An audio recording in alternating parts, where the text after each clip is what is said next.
Эфир телеканала «Беларусь-4 Брест» працягвае праграма «Галоўнае за тыдзень». У студыі Роман Бічы, як заўсёды, у бліжэйшыя 30 хвілін будзем узгадваць самыя яркія і цікавыя тэмы з інфармацыйнай палітры рэгіёна 7 дзён.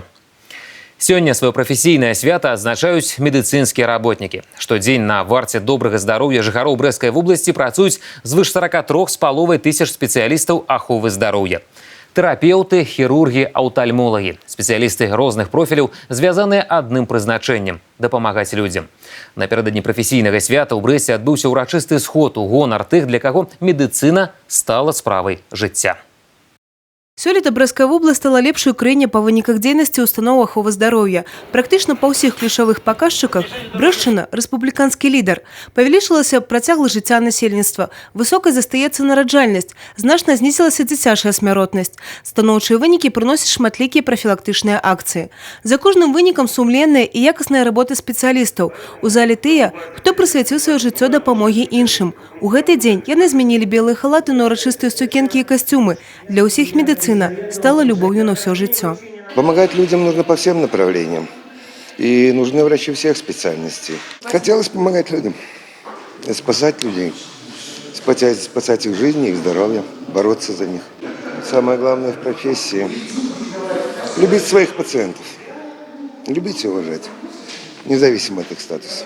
Лепшыя з лепшых у гэты дзень атрымліваюць заслужаныя ўзнагароды, дыпломы, падзякі. Сярод іх і Тацяна Снежко. У медыцыне яна звыш 30 гадоў. В первую очередь мне хочется сказать спасибо всему коллективу, который работает со мной, потому что если бы не они, не их поддержка, не наша совместная работа, я думаю, что я бы этой награды просто не получила. Поэтому это не только моя награда, это награда всего нашего коллектива, который работает со мной. Узровень медыцыны не стаіць на месцы, і сярод накірункаў перспектыўных інфарматызацыя галіны, развіццё скрынінгавых і прафілактычных акцый, забеспячэнне ўрачамі агульнай практыкі і высокадакладным медыцынскім абсталяваннем. Очень выражены у нас высокие технологии, трансплантация, порядка 290 почек уже пересажено за 5 последних лет, которым занимается трансплантологией. Также оказывается кардиохирургическая помощь, это операция на сердце, стентирование, ангиография, то есть все, что возможно при остром коронарном синдроме, мы оказываем помощь. Это позволило нам снизить как летальность, так и смертность от острого инфаркта миокарда, от ишемической болезни сердца. І ўсё для таго, каб кожны чалавек меў галоўнае – здароўе. Еўгенія Мароз, Тыгран Акапян, тэлерадыёкампанія «Брэст». У новых умовах будуць працаваць медыкі Брэсцкай гарадской бальніцы хуткай медыцынскай дапамогі. На гэтым тыдні адбылося ўрачыстае адкрыццё новага трохпавярховага будынка, у якім размясціліся прыёмныя і дыягнастычныя аддзяленні, а таксама адміністрацыя установы. Новыя умовы ацаніла і наш карэспандэнт Людмила Салдина. Штодзень праз прыёмнае аддзяленне бальніцы хуткай меддапамогі праходзяць дзясяткі людзей, часам можа быць і да сотні. Стары прыёмны пакой быў даволі цесным і дастаўляў шмат нязручнасцяў і хворым, і медперсаналу. А таму рэканструкцыя установы стала патрэбай часу. Праводзілася яна па праграме падрыхтоўкі да святкавання тысячагоддзя Брэста. На пабудову новага корпусу і закупку абсталявання з гарадскога бюджэту было выдаткавана 7 мільёнаў рублёў. Генпадрядчык будаўнічая кампанія «Прадом» будаўніцтва завяршыла раней намечанага тэрміну, тым самым прадаставіўшы магчымасць і пацыентам, і медыкам раней адчуць усе перавагі новых умоў. Если раньше было 70 квадратных метров приемное отделение и огромный поток, масса больных через него шла, то некомфорт ни для работы доктора, ни для пациента. А сейчас, когда всем хватает места, когда доктор может в комфортных условиях обследовать больного, посмотреть, принять решение, плюс поднять на второй этаж, сразу обследовать на очень высоком уровне, это все работает на благо пациента. На першым паверсе прыёмнае аддзяленне, смотравыя, працэдурная, санпрапускнік, інфекцыйны бокс – усё адпавядае санітарным нормам і сучасным патрабаванням. На другім паверсе аддзяленне дыягнастычнае, лабараторыі, кабінеты колоноскопіі і ультрагукавой дыягностыкі і самае галоўнае, што бальніца чакала ўжо даўно – сучасны рэнтгенаўскі камп'ютарны тамограф і магнітна-резонансны тамограф коштам больш за 3 мільёны рублёў. Яны былі пастаўлены за кошт рэспубліканскага бюджэту Міністэрствам аховы здароўя. Министерство здравоохранения также будет оказывать посильную помощь в оснащении лечебных учреждений региона. И на следующий год планируется поставка оборудования в детскую областную больницу. По поручению руководства страны будут оснащены районные центры диагностическим оборудованием, прежде всего УЗИ-аппаратами, рентгеноборудованием. В областную больницу мы планируем поставить аппарат литотрипсии до конца этого года. Як адзначыў кіраўнік вобласці Анатоль Ліс, умацаванню матэрыяльна-тэхнічнай базы устаноў аховы здароўя ў рэгіёне павышаная ўвага. І гэта дае станоўчыя вынікі. Продолжительность жизни у нас составляет 74,7 лет. Значит, немножко выше даже, чем по республике. В республике 74,5. Это неплохо. Рождаемость у нас тоже остается самой высокой. 11,1 промилле.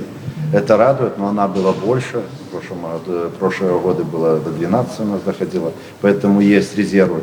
Но самое главное, что это вот основные такие показатели, которые характеризуют жизненный уровень. Как бы мы ни хотели, естественно, состояние здоровья во многом зависит и от тех учреждений медицинских, которые существуют. А таму ў вобласці будзе працягвацца будаўніцтва і аснашчэнне медыцынскіх устаноў. Так ужо пачата ўзвядзенне новага корпуса ў дзіцячай абласной бальніцы. У зарэчнай частцы Брэста ўзвядуць медыцынскі цэнтр. Таксама распрацаваны праект на рэканструкцыю карпусоў пінскага анкалагічнага дыспансера. Людмила Салдина, Юрий Плинда, телерадиокомпания «Брест». Дом, дзе пачынаецца жыццё. Брэсцкі абласны радзільны дом сёння з'яўляецца перынатальным цэнтрам 3-го ўзроўню, дзе працуюць з самымі складанымі медыцынскімі выпадкамі. Яго калектыў больш за 700 супрацоўнікаў. Кожны дзень дапамагае нарадзіцца і быць здаровымі дзясяткам немаўлятам. Пра іх гавораць, што яны паспяшаліся з'явіцца на свет. Гэта тыя малышы, чыя маса цела экстрэмальна нізкая, менш за кілаграм. Органы такіх дзетак фармуюцца не ўнутры мамы, як гэта задумана прыродай, а ў дзіцячай рэанімацыі пад кругласутачным наглядам урачоў. Отделение у нас на 6 новорожденных, может быть и больше. На каждого ребенка вот такой комплект аппаратуры дыхательной, искусственной вентиляции легких аппарат, инкубатор, который полностью обеспечивает его все условия, адаптирует его к этому миру, но в условиях как бы внутриутробного развития, температура, влажность. И наша задача как бы на первом этапах или вообще это помочь ему адаптироваться к тому, что случилось, потому что для ребенка это большая катастрофа. У аддзяленні для нованароджаных і неданошаных дзеці праводзяць 3-4 тыдні. Тут старанна змагаюцца за кожны грам і разам з мамамі пераадольваюць складаны першы рубеж, каб малыш пачаў набіраць вагу. Хлопчык з незвычайным іменем Севастьян аказаўся з нецярпялівага дзясятка і з'явіўся значна раней за тэрмін. Мы родились с весом кило 930, это было 5 июня. Вот, на данный момент мы, слава богу, набираем вес. Уже сегодня 1 килограмм 990 грамм. На самом деле, и вправду радуюсь каждому грамму, потому что переживаю, чтобы ребеночек был здоровый, набирал вес. Но это, для меня это очень важно, это мой первый малыш. Мамы признаются, что боевой дух персоналу, докторов и медсестер ураживая и усиляя упевненность, все будет добро. Спасибо им большое за то, что они любят наших деток, наверное, как своих детей. Ну и на нас тоже оказывают положительное влияние, поддерживают эмоционально. В общем, помогают справиться. Самое главное, это наше богатство, это сотрудники отделения, которые имеют колоссальный опыт, любовь и желание трудиться, работать с этими детками. Это самая благодарная работа, потому что у детей болезни проходят. Мы черпаем кучу положительной, позитивной энергии. У нас вся наша работа наполнена улыбками, теплом и радостью. Генетичный код на допомогу детям записан у Валентины Терашук. Яна працуе медсястрой у аддзяленні для неданошаных самага яго адкрыцця ў 2014-м. З асаблівай пяшотай дакранаецца до кожнай маленькой ручки. Маленькие детки – это совершенно все маленькие. Тоже маленькие венки, очень как ниточки. Здесь достаточно трудно с ними управляться.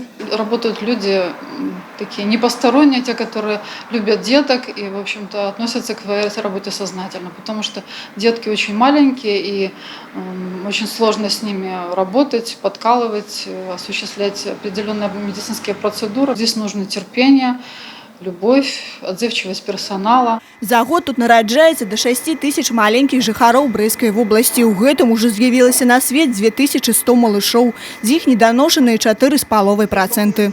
Урачы не забываюць ні одно маленькое сэрца, якое навучылі біцца, а бацькі прыводзяць сюда дзяцей, каб сказаць самае дарагое «дзякуй». Крысціна Пратасавіцкая, Тыгран Акапян, телерадиокомпания «Брест». На гэтым тыдні на Брэшчыне адбылося немало падзей медыцынскай тэматыкі. Да таго ж, сёння медыцынскія работнікі краіны адзначаюць сваё прафесійнае свята. З гэтай нагоды на выніковую праграму мы запрасілі галоўнага ўрача Брэсцкага абласнога радзільнага дома Валерия Шугая. Здравствуйте, Валерий Павлович. Добрый вечер. Брещина последние несколько лет удерживала лидирующие позиции по числу новорожденных. Расскажите, как обстоят дела сегодня и удается ли удерживать эти позиции? Конечно, последние годы падение рождаемости отмечается во всей республике. Но за последние полтора года я бы сказал, что динамика снижения стабилизировалась. Мы на данный момент за 5 месяцев этого года всего лишь на 90 родов у нас произошло меньше, нежели в прошлом году. Это, конечно, цифра в минус, но эта цифра все-таки небольшая. Вот, скажем так, с 2016 года по 2018 год это была цифра в сотни родов. Ну, а что, на ваш взгляд, способствует лидирующим позициям? Почему на Брещине рожают больше, на ваш взгляд? Ну, так сложилось, что все-таки Брещина всегда была богата на рождение детей. Видимо, этому способствует наш какой-то национальный колорит нашей области. Вот. И, конечно же, все зависит от количества женщин фертильного возраста, то есть тех женщин, которые на сегодня могут забеременеть. Вот. Немаловажное значение имеет, конечно, активность наших мужчин. Вот. И, возможно, здоровье и активность наших мужчин тоже влияет на данную ситуацию. Ну а кого рождается больше у нас в регионе, мальчиков или девочек? У нас практически одинаковое количество мальчиков и девочек рождается, несмотря ни на что. Мы анализировали ситуацию даже порядка 10 лет, но стабильно примерно одинаковый рост. Незначительное превышение все-таки рождения девочек над мальчиками, но незначительное.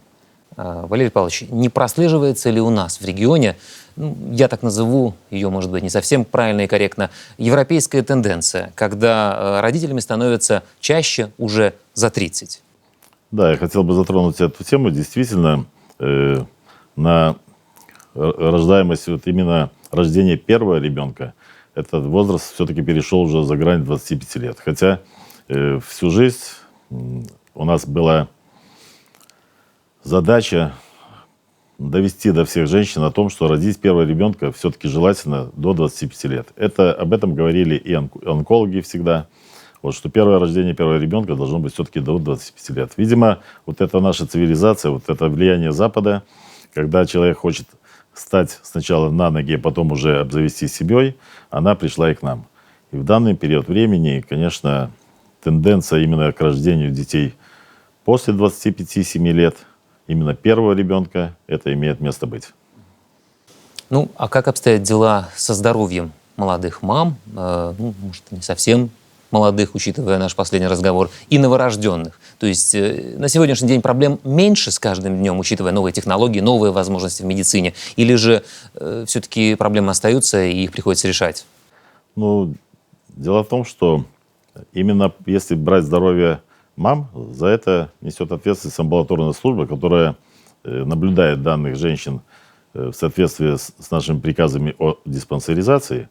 Вот. Естественно, стремление именно подвести беременную к беременности в период или ремиссии заболевания, это наша цель, это исполняется амбулаторной службой. Мы уже получаем в нашем роддоме именно то ли женщин, которые уже забеременели и имеют данную проблему, и приходится ее по ходу решать, да? Да, мы решаем по ходу с привлечением специалистов. И если нужно, то данный контингент больных, уже, скажем так, беременных, они госпитализируются именно в специализированные стационары, а не в роддом. Вот. В связи с тем, что рождение детей постепенно, благодаря тому, что все-таки государство вложило огромные деньги в оборудование, которое имеет место быть в нашем роддоме, мы имеем возможность выхаживать практически самых тяжелых детей, которые ранее не имели бы шанса иметь жизнь на этом, да, выжить. Ну, коль уже заговорили о деньгах, понятно, что жизнь человека бесценна. И все же, во сколько сегодня обходятся здоровые роды? Примерно. У но один, допустим, койко-день, в зависимости от применяемых медикаментов, это ориентировочно от 65 до 100 рублей. Если это реанимационный пациент, цифра идет сразу же в 3-4 раза выше за один койко-день. Ну, роды оцениваются порядка 250 рублей, если исчислять как роды, которые просчитаны по платным медицинским услугам. Помимо основных функций родильного дома, дополнительные услуги по консультации, по лечению также оказываются?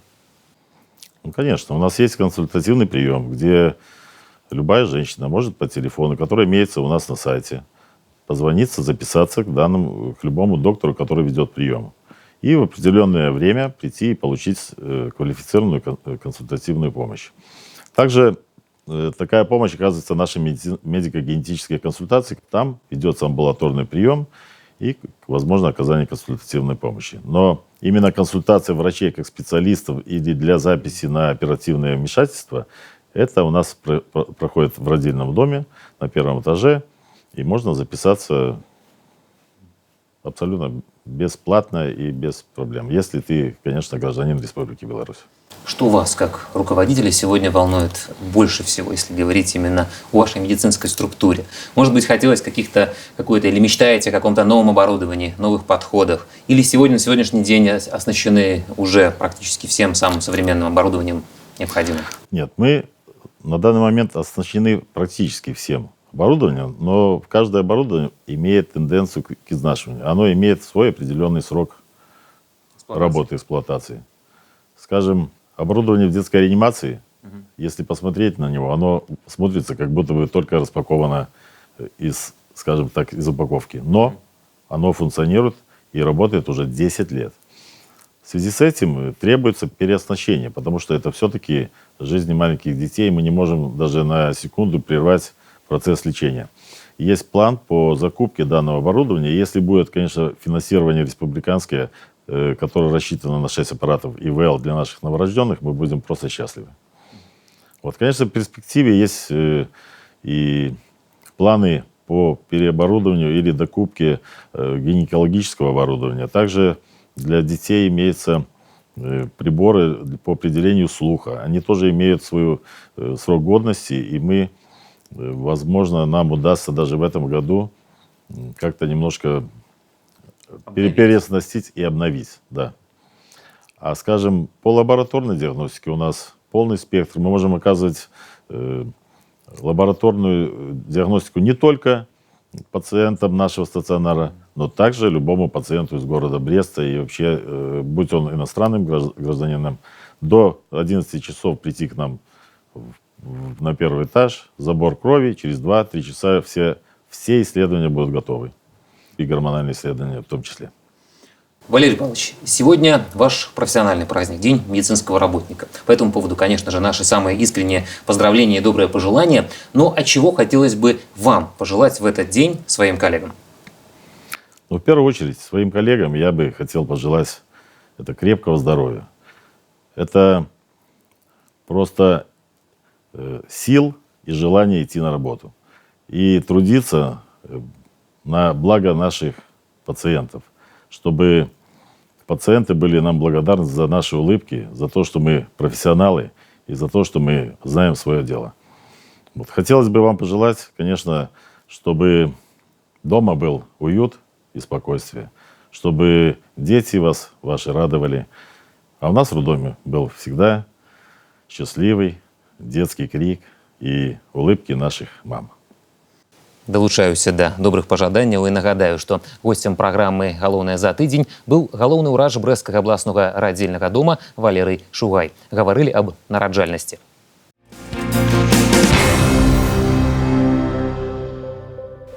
А цяпер ад падзей святочных да спраў будзённых. Памочнік прэзідэнта, інспектар па Брэсцкай вобласці Анатоль Маркевіч на гэтым тыдні правёў прыём грамадзян і прамую тэлефонную лінію для жыхароў Кобрына і Кобрынскага раёна. Што хвалюе мясцовых жыхароў, узгадаем у нашым наступным матэрыяле. Асабісты прыём грамадзян Анатолія Маркевіча доўжыўся каля 3 гадзін. Са сваімі праблемамі да памочніка прэзідэнта звярнулася 6 чалавек. Узнімаліся праблемы працаўладкавання, махлярства, жыллёвых спрэчак, землеўпарадкавання. Хвалявалі жыхароў Кубрынскага раёна аплатай ўзровень аказання паслуг ЖКГ. Наталья Дацэнка з вёскі Вялікія Ліпясы занепакоена безбар'ерным асяроддзем у Кубрыне. Яе хлопчыку 13 гадоў. Нягледзячы на тое, што сын Наталі абмежаваны ў сваіх магчымасцях, яна стараецца забяспечыць для яго жыццё без перашкод. Звычайная школа, гульня на скрыпцы, заняткі спортам у планах і плаванне. Але на кожным этапе яе дзіця сутыкаецца з высокімі бардзюрамі, нязручнымі парогамі, вузкімі праёмамі або нават проста абыякавасцю. Мы обращались еще по одному вопросу к наши местные органы, чтобы детям-инвалидам можно было посещать у нас в спортивной школе бассейн.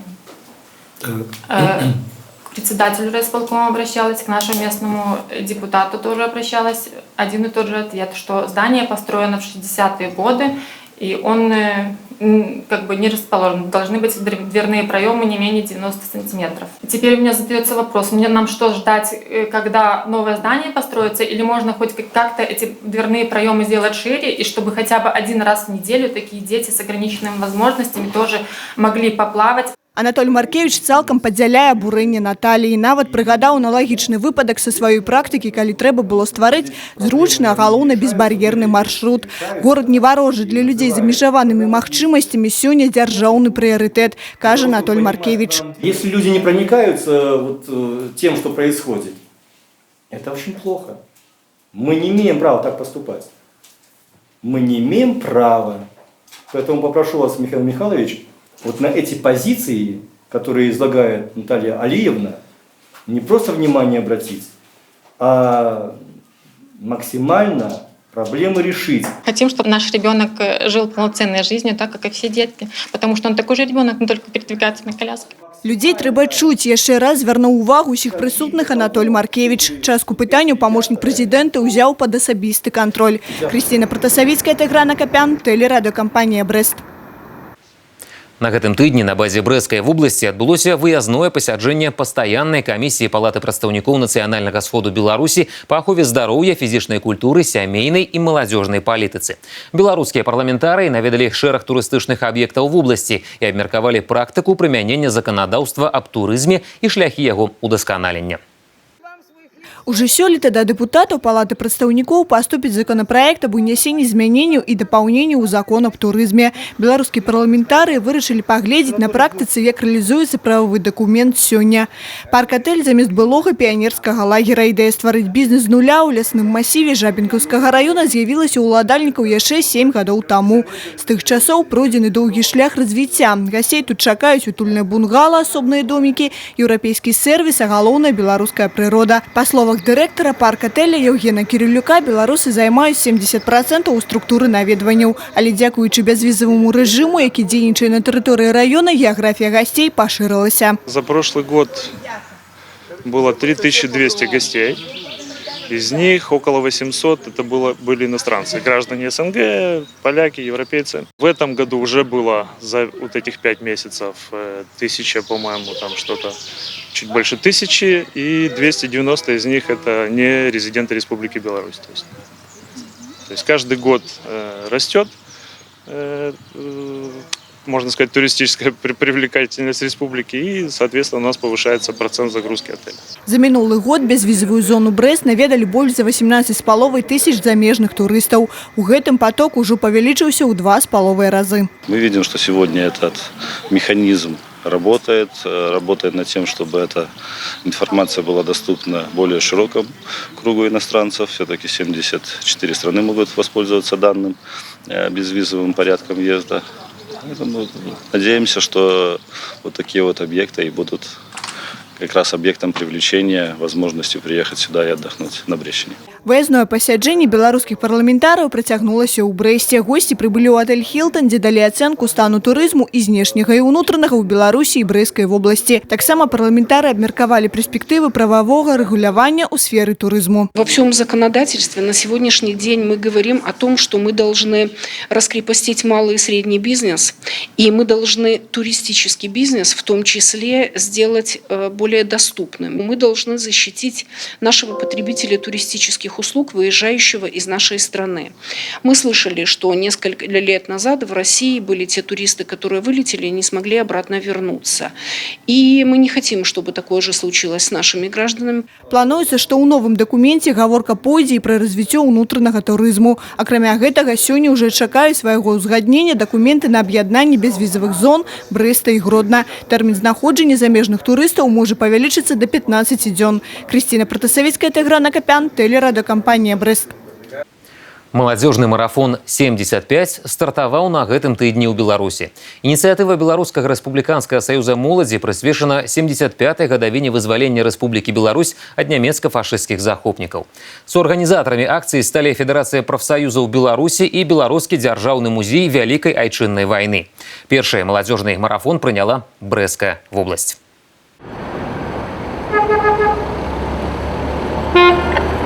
Яскравая колонна на ретро-аўтамабілях і аўтобусах з адпаведнай сімволікай прыбылі ў Баранавічы ўдзельнікі маладзёжнага марафона 75, прысвечанага 75-й гадавіне вызвалення Беларусі ад нямецка-фашысцкіх захопнікаў. На ўрачыстым мітынгу ля вечнага агню помніка вызваліцелям Баранавічаў да марафона далучыліся мясцовыя жыхары.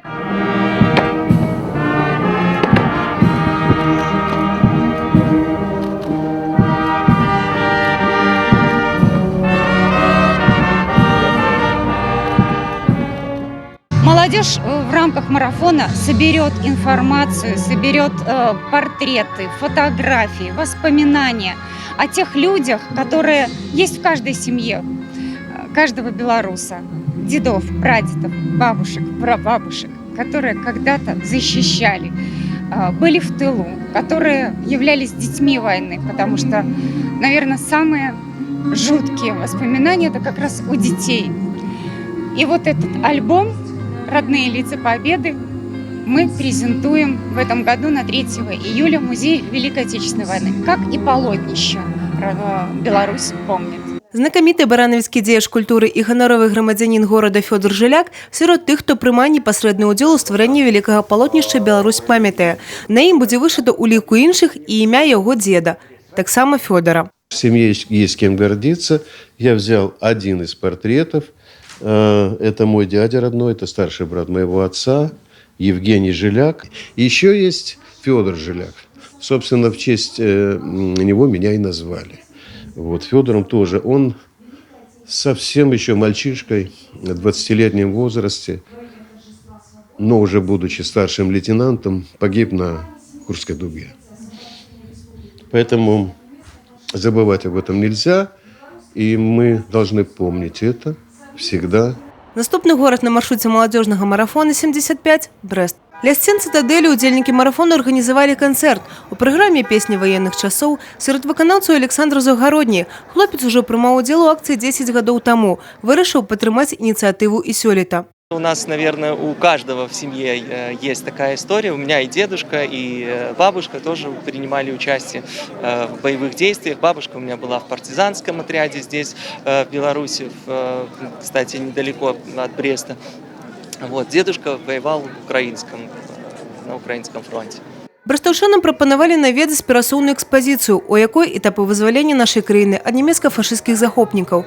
Размясцілася тут і мабільная фоталабараторыя.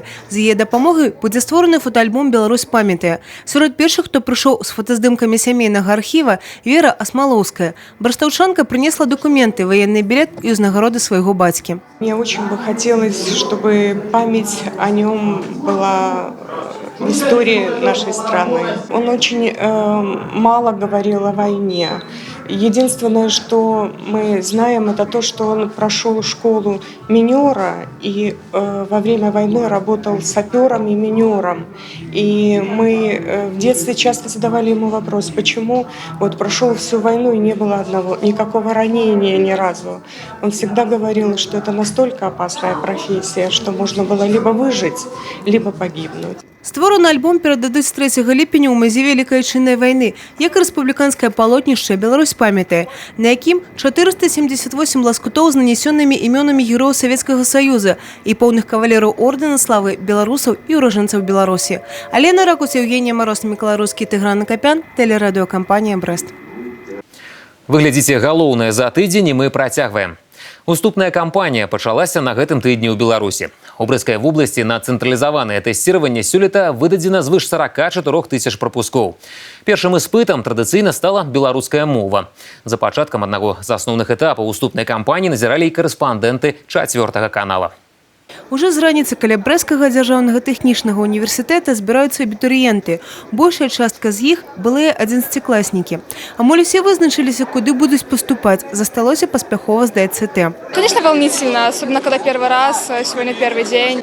Буду сдавать белорусский, биологию, химию, историю Беларуси. Хочу поступать в медицинский. Неабходны набор для кожнага пашпарт, пропуск і чорная гелевая ручка. За ходам іспытаў і правільным выкананнем усіх арганізацыйных момантаў пільна сочыць спецыяльная камісія. У яе складзе прадстаўнікі дзяржкантролю, ВНУ і настаўнікі. Технология отработана, осуществляется пропуск абитуриентов в аудитории по паспорту и по пропуску. То есть за этим процессом внимательно смотрит комиссия по контролю, абитуриенты допускаются в аудитории, там рассаживаются, тянут билетики и согласно вытянутому номеру садятся на то место, которое указано. Все прозрачно, все под контролем, телефоны мобильные изымаются. Для тых, хто не трапіў на ЦТ па важкіх прычынах, ёсць магчымасць скарыстацца резервнымі днямі. Регистрация на резервные дни начнется у нас 30 июня и закончится 2 июля. Резервный день будет проводиться в Минске на базе Белорусского государственного университета 6, 8 и 10 июля. То есть, соответственно, те ребята, которые имеют уважительную причину, то есть это по болезни, это, соответственно, участие в сопровождении, например, вторых молодежных игр, которые у нас проводятся в Минске в качестве стюардов, либо единого госэкзамена, как, например, граждане Российской Федерации или те ребята, которые, имея белорусский паспорт, учатся в России, то есть они имеют определенные, так скажем, уважительные причины. Цэнтралізаванае тэсціраванне працягнецца да 1 ліпеня. Выдаваць сертыфікаты пачнуць уже з 10 ліпеня ў пунктах, дзе праходзілі тэсты. Евгения Мороз, Тиграна Копян, телерадиокомпания «Брест». А вось у школьнікаў зараз самая бесклапотная пара – канікулы. Каб яны прайшлі з карысцю, клапоцяцца ўжо дарослыя. У 14 раз у рамках рэспубліканскай міжведамаснай праграмы «Клопат», якая праходзіць штогод у нашай краіне, у Брэскім раёне на базе 115-го зенітна-ракетнага палка адкрыўся ваенна-патрыятычны лагер. Днямі ў яго завітала і наш карэспандэнт Алеся Сімановская. Под легендарную «Катюшу» строевым кроком прайшлі па пляцу ўздзельнікі ваенна-патрыятычнага лагера, які будзе працаваць на базе каманднага пункта 115-го зенітнага ракетнага палка. У гэтым годзе ў лагеры 3 змены па 10 дзён, у кожнай па 30 хлопчыкаў ва ўзросце ад 7 да 13 гадоў. Асаблівую увагу нададуць зместу адпачынку, экскурсіям, турыстычным паходам, спартыўным конкурсам. Хлапчукі адчуюць сябе сапраўднымі салдатамі, бо жыць будуць у казарме. С молодежью, с ребятами будут проводиться различные занятия по военной тематике. Наподобие занятий, которые проводятся с военнослужащими срочной службы. Это и строевая подготовка, это и радиационно-химическая, биологическая защита. То есть они будут ходить строевым, будут разбирать оружие, будут одевать средства защиты. Отдельные элементы инженерного искусства будут постигать.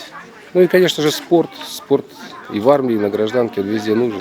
Вялікае свята з нагоды адкрыцця лагера наладзілі для дзяцей супрацоўнікі абласнога МНС. Не толькі правялі пазнавальную размову, але і арганізавалі сапраўдны асвяжальны фантан. Вайскоўцы з 38-й дэсантна-штурмовай брыгады паказалі, як карыстацца зброяй і прадэманстравалі свае касцюмы. А Скокаўскі сельскі дом культуры падрыхтаваў міні-канцэрт. Естественно, в этом лагере в первую очередь представлены дети, с которыми проводят работу как образование, так и инспекция по делам несовершеннолетних.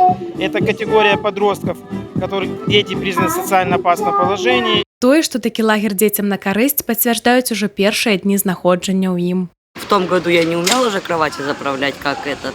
А сейчас я сам умею и показываю, как заправлять.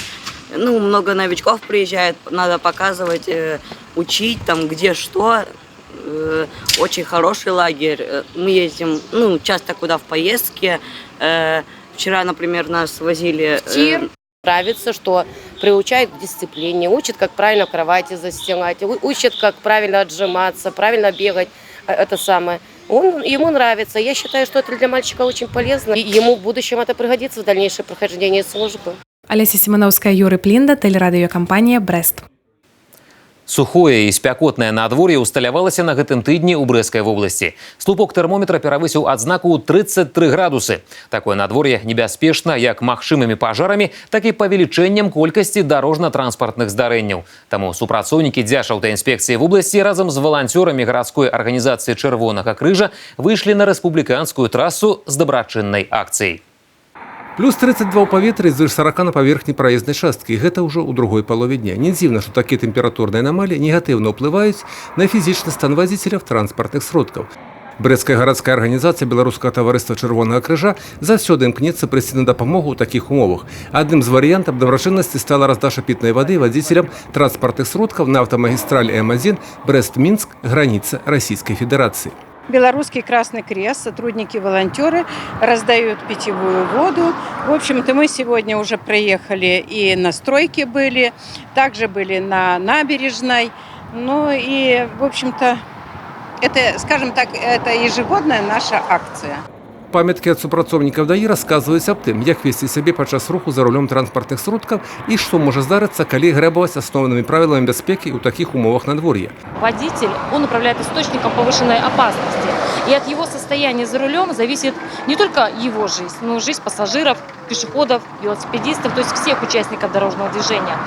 Как известно, жара влияет на состояние водителя, появляется усталость. И автоматически время реакции любого человека уменьшается, что может привести к дорожно-транспортному происшествию. Па статыстыцы Дзяржаўтаінспекцыі за стомленасці ўжо адбылося 6 дарожна-транспартных здарэнняў, 5 чалавек загінулі, 3 атрымалі раненні рознай ступені цяжкасці. Юрый Печур, Сергей Матвейчук, тэлерадыёкампанія «Брэст». Другую віцэ-міс Беларусі адзяваць на міжнародны конкурс будзе брэсцкая швейная фірма. Днямі Анастасія Лаўрэнчук наведала горад над Бугам і прымерыла нарады. Давать коллекцию никому не буду, поэтому она будет в наличии, и вы в любой момент возьмете. Главное, чтобы они на нее все сели. Выбраць адзенне, якое адпавядае сілуэту, галоўная задача. Для Анастасии падрыхтавалі самую новую коллекцию, якую нават яшчэ ніхто не бачыў. Для нас, конечно же, очень важно участие как Дома моды в данном конкурсе. Мы очень заинтересованы, чтобы девушка выглядела максимально презентабельно и получила заслуживающие внимания, одобрения, аплодисменты и так далее в будущем в наших нарядах. Конкурс «Мисс Мира» очень отличается от национального отбора. Но самое главное качество, которое девушка может продемонстрировать, это ее искренность и открытость. И именно этим я собираюсь удивлять международное жюри. Подготовка действительно занимает много времени, так как помимо самого финального шоу будет еще много промежуточных этапов. Это и конкурс топ-модель, это и конкурс благотворительного проекта, и конкурс талантов. Самы важны з гэтых этапаў для Анастасіі конкурс дабрачыннага праекта. На працягу многіх гадоў дзяўчына разам з бацькамі рэгулярна наведвае дзіцячыя дамы і аказвае ім падтрымку.